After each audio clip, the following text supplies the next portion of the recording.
Assalamualaikum warahmatullahi wabarakatuh.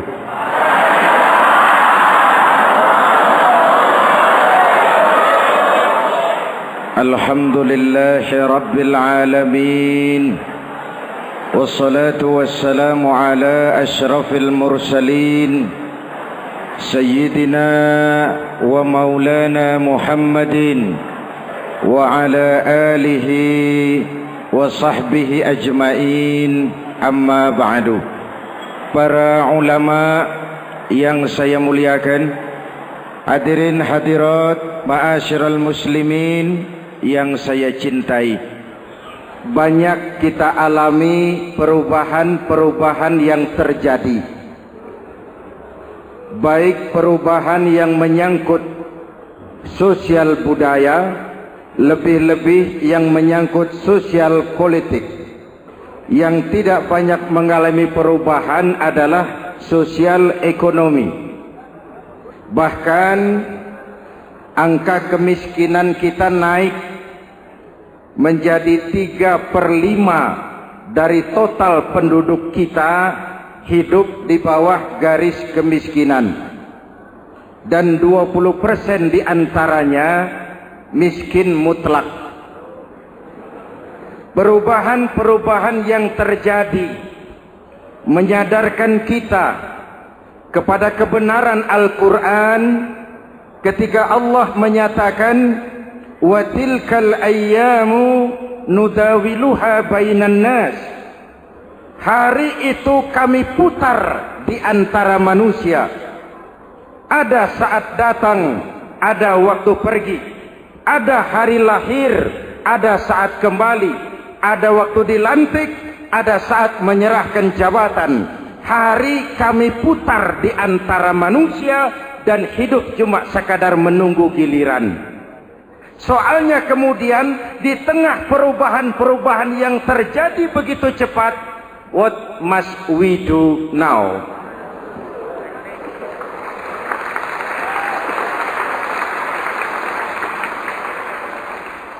Saya juga nggak ngerti itu. Yang penting kan penampilan. Saudara-saudara kaum muslimin di seluruh tanah air, jadi pemimpin adalah pelayan bagi orang yang dipimpinnya. Okelah, perbaikan ekonomi, pembukaan lapangan kerja baru kita serahkan kepada pemerintah, karena kita percaya mereka orang-orang terpilih belaka yang dipilih dengan kepercayaan akan mampu membawa rakyat keluar dari kesulitan. Amin. Tugas kita sekarang di zaman susah meluruskan akidah. Jangan sampai mbah dukun yang naik ke permukaan. Betul? Islam misinya yang pertama membebaskan manusia dari kemusyrikan. 13 tahun Rasul berjuang di Makkah, menanamkan akidah, meluruskan keyakinan, membentuk iman. 13 tahun membebaskan manusia dari belenggu kemusyrikan. 13 tahun menanamkan la ilaha illallah Muhammadur Rasul dengan seluruh konsekuensinya. Kalau saya yakin tidak ada Tuhan selain Allah, saya tidak akan minta tolong kecuali hanya kepada Allah. Saya tidak akan pernah takut kecuali hanya kepada Allah. Saya tidak akan menggantungkan hidup kecuali hanya kepada Allah. Saya tidak akan minta rizki kecuali hanya kepada Allah. Saya tidak akan melarikan persoalan kecuali hanya kepada Allah. Kalau konsekuen dengan keyakinan ini, mbah dukun nggak dapat tempat.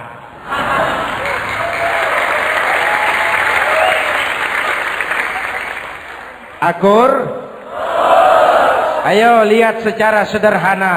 Saya sandaran di tiang, tiangnya ambruk, sayanya jatuh. Saya sandaran di tembok, temboknya runtuh, saya juga runtuh. Saya sandaran kepada orang kaya, dia jatuh miskin, saya bangkrut. Saya sandaran kepada jenderal, dia pensiun, saya selesai. Tapi kalau saya sandaran hanya kepada Allah, Allah tidak akan pernah miskin, Allah tidak akan pernah lumpuh, Allah tidak akan pernah terpuruk, dan Allah tidak akan pernah berkurang kekuasaannya.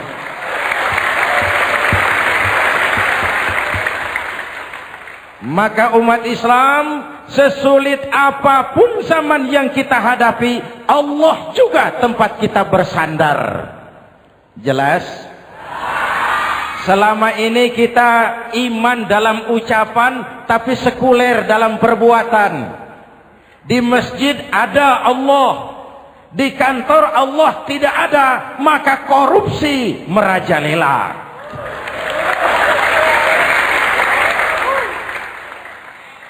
Di masjid ada Allah, di pasar Allah tidak ada, maka timbangan tetap curang. Kita iman dalam ucapan, tapi sekuler dalam perbuatan.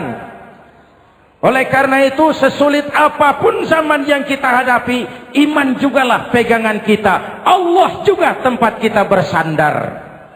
Boleh zaman berubah, akidah jangan sampai goyah. Karena iman kita hidup, untuk iman kita berjuang, dan dalam iman kita ingin kembali menghadap Allah Subhanahu. Selama ini manusia Indonesia kita lebih banyak diisi otaknya, hati sering kosong, agama dangkal, akidah rapuh, moral rendah. Memang kemudian muncul banyak orang-orang pintar, cuma sayang tidak benar.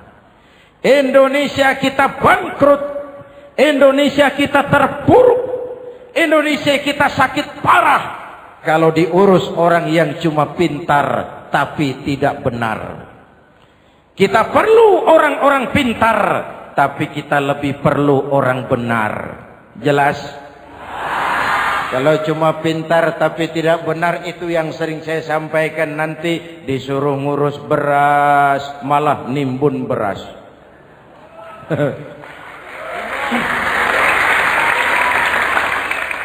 Disuruh ngurus laut malah jadi bajak laut. Disuruh ngurus hutan rame-rame jadi orang hutan. Jutaan hektar hutan Indonesia kita ini merupakan kekayaan sumber daya alam kita yang harus digunakan bagi sebesar-besar kemaslahatan rakyat. Yang disuruh ngurus hukum malah bikin hukum seperti pisau, tajam ke bawah, tumpul ke atas. Jangan heran lalu di masyarakat muncul street justice, pengadilan jalanan, sebagai refleksi dari ketidakpuasan melihat sikap hukum yang sangat berpihak. Kalau yang kecil salah, hukum cepat-cepat ditegakkan.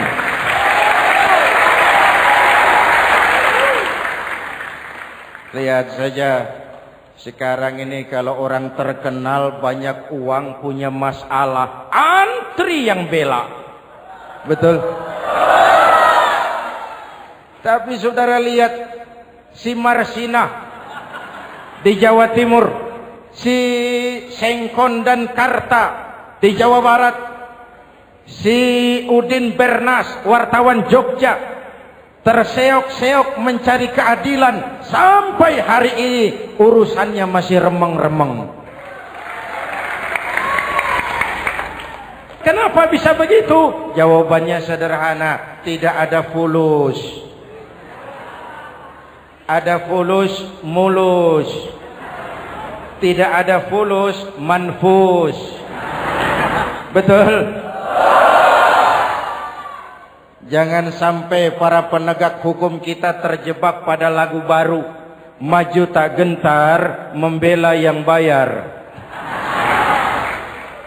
Biar bertentangan dengan nurani, biar bertentangan dengan public opini, biar bertentangan dengan rasa keadilan. Siapa yang bayar, itulah majikan. Mau benar atau salah, belain terus. Kalau seperti inilah hukum kita, mafioso keadilan akan tetap gentayangan. Hadirin yang saya hormati, 13 tahun beliau berjuang di Mekah, meluruskan keyakinan, memantapkan akidah, meneguhkan iman.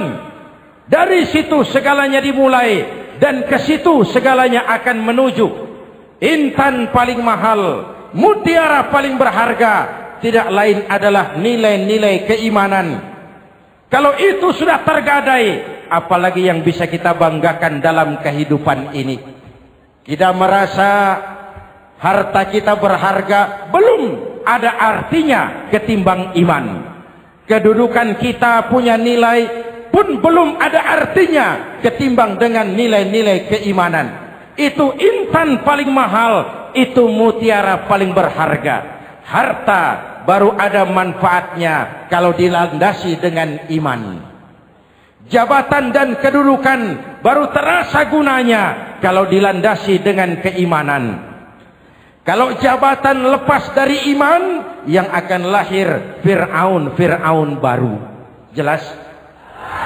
Kalau harta terlepas dari iman, yang akan muncul adalah konglomerat korun.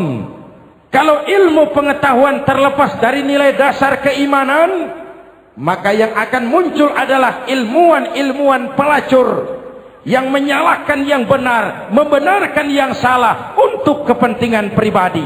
Dan kondisi seperti itu tidak akan membuat kita makin sehat. Oleh karena itu, pada kesempatan ini, pesan pertama saya, menghadapi zaman susah, tetap jaga akidah, tetap pelihara keyakinan. Kesulitan bukan untuk ditakuti, untuk diatasi. Hidup adalah kerja keras, bukan keajaiban. Perubahan tidak akan datang hanya dengan simsalabim abragadabra. Perubahan tidak akan muncul hanya dengan berandai-andai. Perubahan tidak akan turun dari langit seperti turunnya embun di waktu malam. Perubahan adalah kerja keras, sehingga Al-Quran membimbing kita, innallaha la yughayyiru ma biqaumin hatta yughayyiru ma bi anfusihim. Allah tidak akan mengubah keadaan suatu bangsa kalau mereka tidak mau mengubah apa yang ada di dalam diri mereka. Yang ada di dalam diri itu rule of thinking, state of mind, cara kita berpikir, cara kita memandang kehidupan, cara kita mengatasi persoalan. Hadirin yang saya hormati, inilah iman. Berangkat dari ini kita menyadari, ini ujian buat kita rakyat. Dan kita rakyat Indonesia ini kalau sama susah sih sudah kenyang. Ya Pak? Ya Pak? Kita ini sebagai bangsa mengalami apa yang disebut oleh Bung Karno up and down, naik turun, timbul tenggelam, pasang surut. 350 tahun dijajah oleh Belanda, kita susah. Berangkat Belanda masuk Jepang, susah lagi. Pergi Jepang, datang nikah, susah lagi. Lalu kita merdeka, dirongrong oleh berbagai pemberontakan, susah lagi. Makan bulgur, antri minyak. Lalu PKI berontak, susah lagi. Muncul orde baru, lama-lama susah lagi. Orde baru selesai, naik reformasi, mulai repot nasi, susah lagi.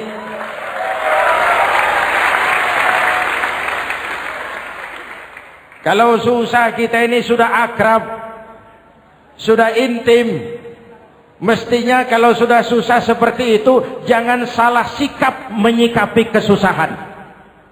Jangan sampai kita potong kompas, ambil jalan pintas, terjebak menghalalkan segala cara. Itu tidak akan menguntungkan, itu tidak akan menyelesaikan. Kalaupun selesai, nampaknya penyelesaian sesaat. Dan penyelesaian sesaat bukan penyelesaian yang sebenarnya. Karena itu tetaplah dalam koridor keimanan. Boleh zaman berubah, akidah jangan sampai goyah. Silahkan masa berganti, tapi keyakinan jangan mati. Sekali la ilaha illallah sampai tetes darah paling penghabisan, tetap la ilaha illallah. Sanggup? 3 orang. Sanggup? 21. Sanggup? Kalau sanggup kita harus konsekuen.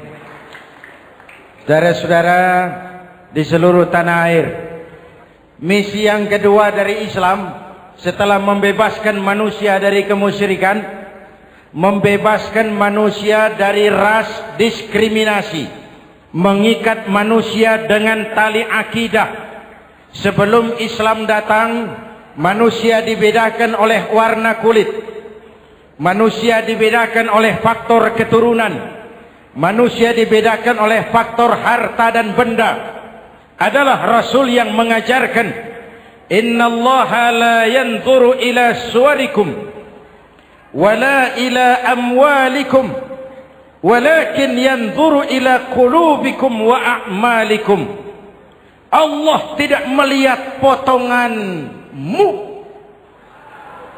Allah tidak melihat hartamu. Yang Allah lihat itu adalah hatimu dan amal perbuatanmu. Jauh sebelum Amerika teriak-teriak membanggakan apa yang mereka sebut sebagai Declaration of Independence, Nabi sudah mengajarkan kepada kita semua, An-nas kulluhum li Adam wa Adam min turab la fadla li Arabiyyin ala ujamiyyin illa bittaqwa. Seluruh manusia berasal dari Adam. Adam diciptakan dari tanah. Tidak ada kelebihan Arab dengan yang bukan Arab kecuali takwanya.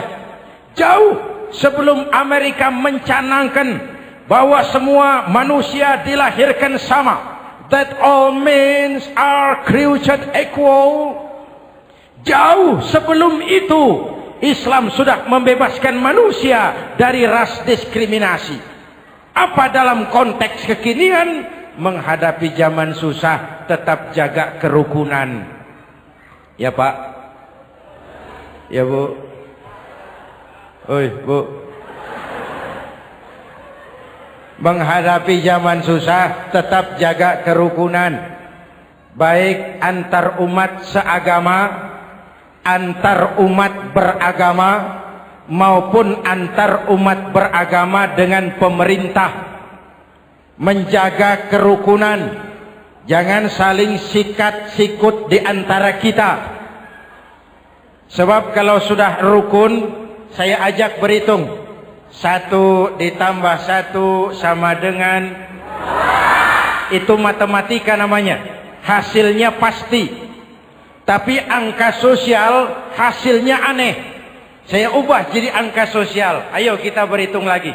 1 orang takut ditambah 1 orang takut sama dengan 2 orang setengah berani. Kenapa setengah berani? Karena sudah berdua. Tadi kan takut sendiri. Kalau sama-sama takut berkumpul jadi setengah berani. Kalau ditambah 1 orang takut lagi, 1 orang takut ditambah 1 orang takut ditambah 1 orang takut sama dengan 3 orang berani. Kenapa jadi berani? Karena sudah bertiga. Kita yang lemah, kita yang marginal, kita yang dikucilkan, bahkan kita yang dilecehkan, kalau mau rukun kita akan kuat dan tidak bakal dipermainkan orang.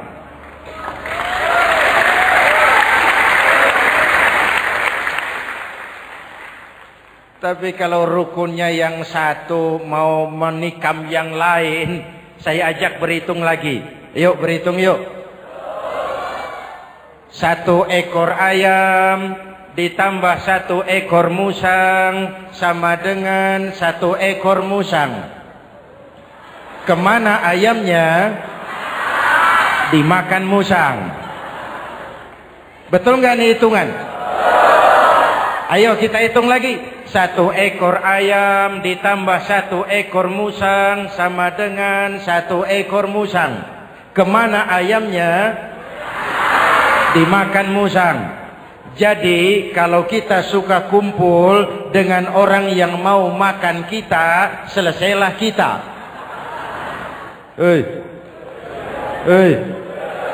Maka kalau merasa kita ini ayam, yuk kumpul sama-sama ayam, pulang ke kandang ayam.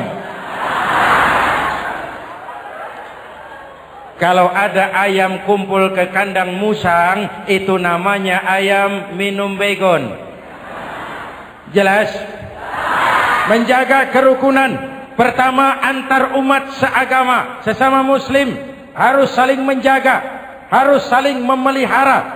Baik dia muslim yang jadi kapolri, baik dia muslim yang jadi kasat, baik dia muslim yang jadi pengusaha, baik dia muslim yang jadi petani, nelayan, guru, semua komit menjaga semangat kebersamaan, rukun antar umat seagama.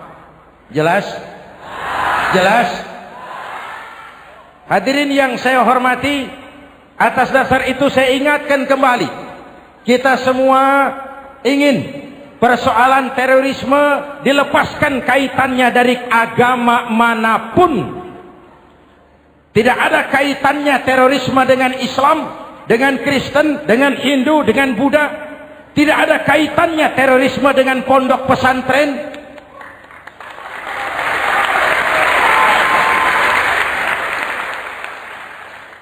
Jangan sampai pesantren jadi kambing hitam. Karena sejak zaman penjajahan, pesantren sudah terbukti memberikan kontribusi bagi perjuangan memerdekakan rakyat Indonesia. Rukun antar umat seagama. Yang kedua, rukun antar umat beragama. Islam ini rahmatan lil. Jangankan manusia walaupun berbeda agama, binatang saja dihormati. Ada hadis, wa iza zabahtum fa ahsinuz zibhata. Kalau kamu menyembelih hewan, sembelihlah dengan cara yang terbaik.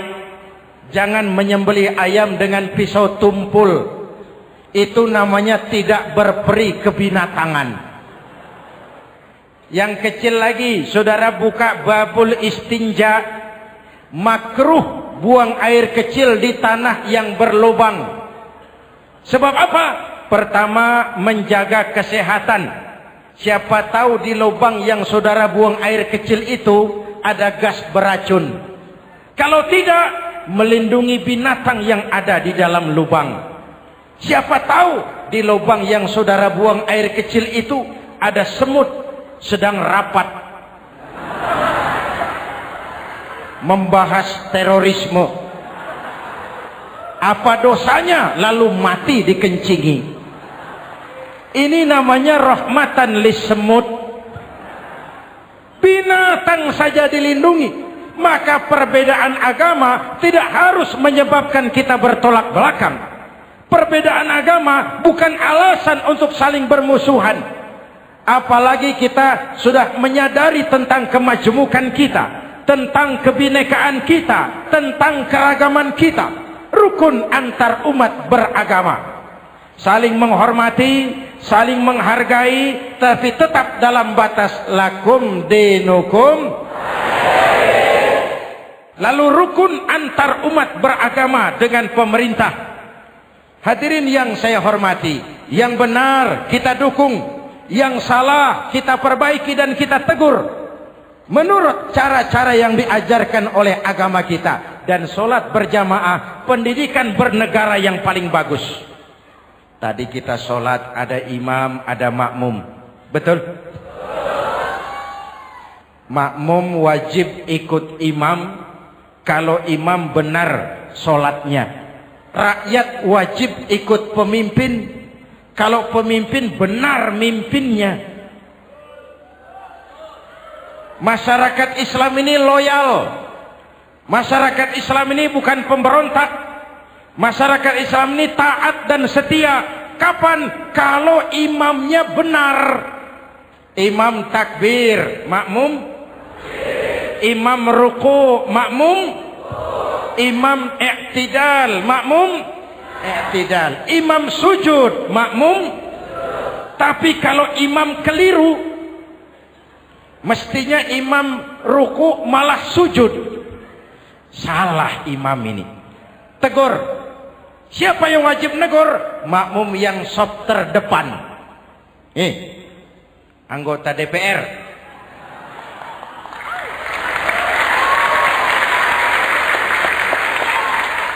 Ini wakil-wakil makmum ini. Sop di depan ini. Kalau imam keliru mereka paling tahu. Ngomong. Tegur. Bagaimana negurnya? Ada aturan main. Mestinya ruku, imam sujud. Salah ini imam. Subhanallah. Kan begitu negurnya. Betul? Tidak boleh juga imam keliru, makmum emosi. Main pegang. Woi, makmum salah. Hoi, hoi. Kacau sholat. Betul? Anggota dewan ini, soft di depan. Itu kalau imam keliru. Satu saat imam buang angin. Namanya manusia bisa buang angin toh. Apa makmum lalu berkata, demi kesetiaan saya kepada imam, imam buang angin, saya lebih keras lagi.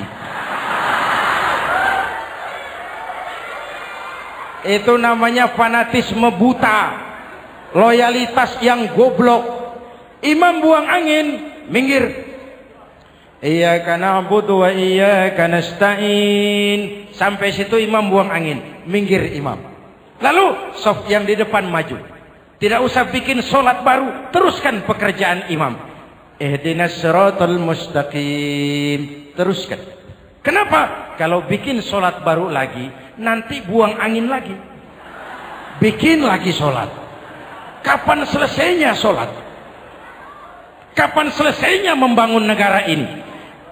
Yang penting imam tahu diri, buang angin, minggir.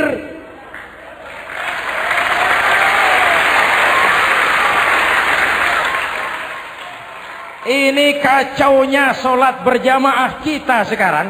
Kacaunya negeri kita sekarang. Banyak imam sudah buang angin, gengsi. Diam aja merasa nggak punya salah. Dikasih tahu sama makmum, imam tadi buang angin ya, malah jawab sedikit. Apa kalau sedikit lalu tidak batal sholat itu? Mekanisme kehidupan sosial yang diatur lewat tuntunan sholat berjamaah. Sehingga Nabi berpesan, kun imaman muta'an au ma'muman muti'an fala takun thalisan jazu'a. Kalau jadi pemimpin, jadilah pemimpin yang ditaati.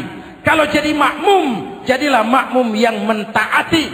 Jangan jadi golongan ketiga pemecah belah. Di depan tidak jalan, di belakang takut, ditaruh yang di tengah, di depan didorong, yang belakang ditendang. Ini namanya biang kerok.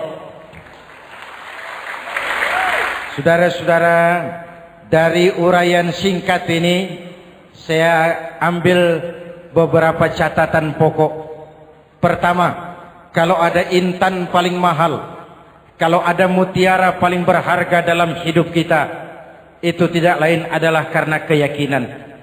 Hidup jadi indah, hidup jadi berharga, hidup jadi berarti kalau didasari atas sebuah keyakinan. Dan keyakinan itu tidak lain adalah nilai iman kita, akidah kita kepada Allah Subhanahu wa taala. Yang kedua, tetap menjaga kerukunan. Sesulit apapun zaman yang kita hadapi, kita tetap harus menjaga semangat kebersamaan. Kita harus tetap menjadi lem perekat yang menjaga keutuhan, baik sebagai bangsa maupun sebagai umat. Perbedaan adalah wajar, harus dihormati, sebagai ciri kehidupan berdemokrasi. Tapi jangan perbedaan menjadi sebab kita bermusuhan, dan jangan perbedaan menyebabkan kita saling berpecah belah. Hormati perbedaan, jangan perbedaan dipandang sebagai permusuhan. Dengan akidah yang kuat dan kebersamaan yang kokoh, ayo kita hadapi kesulitan, kita atasi kesulitan, dan dengan kerja keras untuk menyongsong hari esok yang lebih pasti. Mari kita Fatihah, semoga Allah memelihara kita bangsa Indonesia ala hadhihi niyah wa ila hadratin Nabi. Al-Fatihah.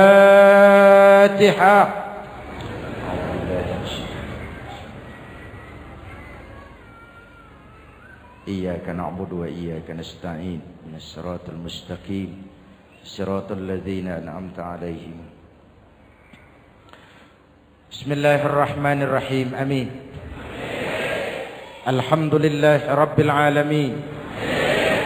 Allahumma salli wa sallim wa barik ala sayyidina Muhammadin wa ala alihi wa sahbihi ajma'in. Allahumma rabbana taqabbal minna salatana wa siyamana wa qiyamana wa takhassu'ana wa ta'abbudana wa tammim taksirana ya arhamar rahimin. Allahumma aslih man fi salahihi salahul muslimin. Allahumma ahlik man fi halakihi salahul muslimin. Allahumma rabbana la tu'akhizna in nasina aw akhtana. Rabbana wa la tahmil alaina isran kama hamaltahu ala alladhina min qablina. Rabbana wa la tuhammilna ma la taqata lana bih wa'fu 'anna waghfir lana warhamna anta maulana fansurna 'alal qaumil kafirin.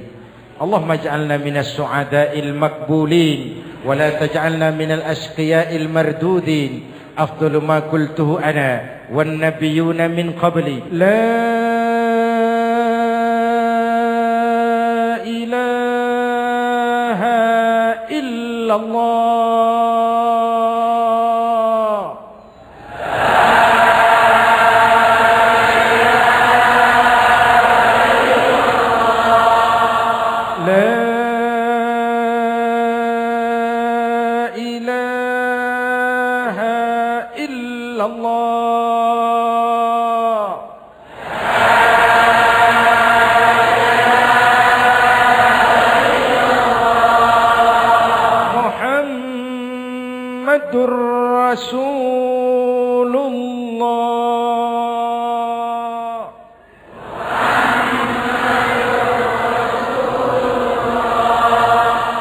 Sallallahu alaihi wa alihi wa sallam. Kalimatu haqqin 'alaiha nahya wa 'alaiha namut wa 'alaiha wa biha nub'atsu insyaallah minal aminin minal aminin minal aminin rahmatika ya arhamar rahimin.